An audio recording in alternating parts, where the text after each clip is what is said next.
இன்றைக்கி என்ன பார்க்க போகிறோன்னா பீச் ஃப்ரூட் வந்து 3Dயாக நம்ம எப்படி ட்ரா பண்ணலான்னு பார்க்கலாம். இதுக்காக நம்ம எல்லோ கலரும் ரெட் கலர் மட்டும் நம்ம யூஸ் பண்ணியிருக்கோம்.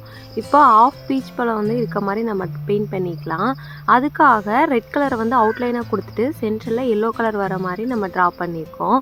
உள்ள விதைகளுக்காக எல்லோவையும் ரெட்டையும் யூஸ் பண்ணி டார்க்கன் ஆரஞ்சு வர மாதிரி கொடுத்து ஹைலைட்காக ஒயிட் யூஸ் பண்ணியிருக்கோம்.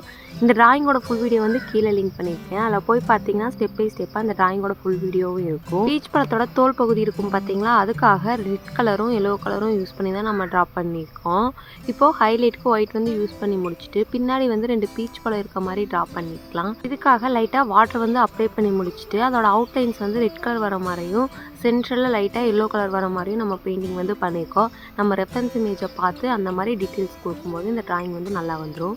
இப்போ இலைக்காக க்ரீன் கலரும் கீழே ஷேடோ இருக்க மாதிரி வரைஞ்சி இந்த ட்ராயிங் கம்ப்ளீட் பண்ணிக்கலாம். இது பிடிச்சிருக்கான்னு சொல்லுங்கள். பிடிச்சிருந்தா லைக் பண்ணுங்கள்.